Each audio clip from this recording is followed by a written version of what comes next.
2025 विधानसभा चुनाव में करारी हार के बाद राजद पर एक नई मुसीबत आन पड़ी है। अब राबड़ी देवी को 10 सर्कुलर रोड का आवास खाली करने का नोटिस मिला है। अब उन्हें विधान परिषद में नेता प्रतिपक्ष की हैसियत से 39 हार्डिंग रोड आवास आवंटित किया गया है। राबड़ी देवी अपने परिवार के साथ पिछले 20 साल से 10 सर्कुलर रोड आवास में रह रही हैं। शुरू में राबड़ी देवी और लालू यादव यहां रहना नहीं चाहते थे।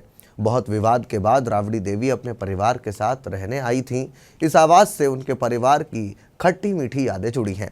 लेकिन सबसे पहले जान लेते हैं कि किन परिस्थितियों में राबड़ी देवी और उनका परिवार यहां रहने आया था। 24 नवंबर 2005 नीतीश कुमार मुख्यमंत्री बन चुके थे। सत्ता से बेदखल राबड़ी देवी को अब मुख्यमंत्री का आधिकारिक आवास एक अणे मार्ग खाली करना था। राबड़ी देवी के लिए 10 सर्कुलर रोड आवास आवंटित किया गया था। उन्हें मुख्यमंत्री आवास खाली करने के लिए एक नोटिस मिल चुका था, लेकिन उन्होंने तय समय में सीएम हाउस खाली नहीं किया।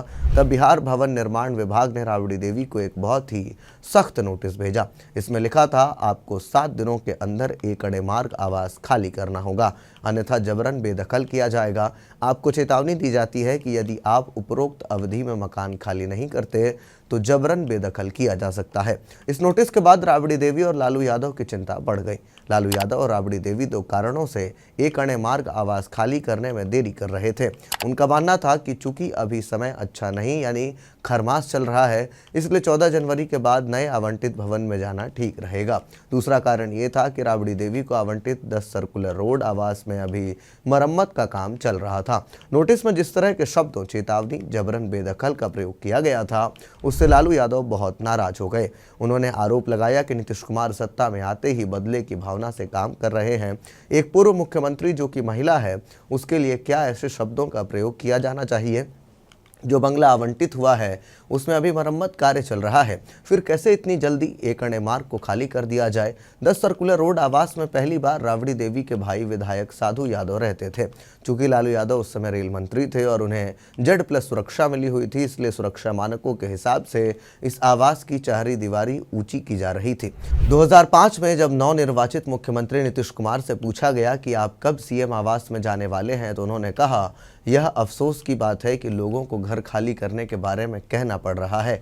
दिल्ली और दूसरे राज्यों में ऐसे मौकों पर नेता खुद ही घर खाली कर देते हैं। आखिरकार 2006 में नीतीश कुमार मुख्यमंत्री के आधिकारिक आवास एक अणे मार्ग में रहने के लिए आए। जब नीतीश कुमार एक अणे मार्ग में रहने के लिए आए तो क्या हुआ, इसके बारे में उन्होंने खुद ही बताया था। मुख्यमंत्री आवास में आने के बाद नीतीश कुमार ने देखा कि घर की दीवारों में छोटी छोटी पुड़ियां रखी हुई है। कैंपस से 2 फीट मिट्टी भी काट कर ले जाई गई है। वे इन बातों को समझ नहीं पाए कि ये सब क्या है और क्यों किया गया है। एक दिन लालू यादव ने खुद ही उन्हें हंसते हुए बताया कि हम मुख्यमंत्री आवास में भूत छोड़कर आए थे। नीतीश कुमार ने कहा, मैं इन सब बातों को बिल्कुल नहीं मानता। हालांकि लालू यादव ने नीतीश कुमार की इस बात पर विरोध भी जताया था।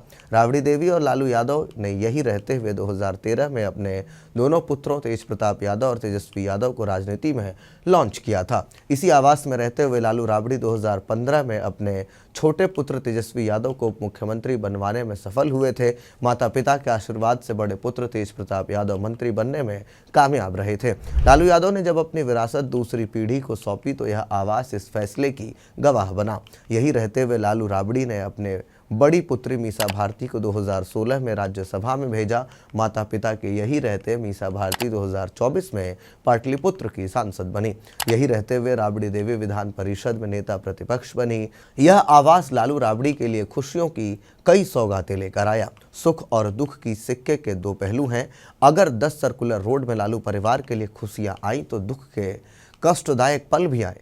यही रहते हुए लालू राबड़ी ने अपने बड़े पुत्र तेज प्रताप की मई 2018 में शादी की थी, लेकिन दुर्भाग्य से यह विवाह सफल नहीं रहा। शादी के 6 महीने बाद ही तेज प्रताप यादव ने तलाक की अर्जी दाखिल कर दी थी। राबड़ी देवी की बहू ऐश्वर्या राय दिसंबर 2019 में इसी आवास में रहते हुए बाहर निकली थी और उन पर मारपीट का आरोप लगाया गया था। अब 2025 के विधानसभा चुनाव में राजद की करारी हार के बाद लालू राबड़ी की पुत्री रोहिणी आचार्य 15 नवंबर को इसी आवास में रोते हुए बाहर निकल गई थी। उन्होंने तेजस्वी यादव पर घर से बाहर निकालने का आरोप लगाया था।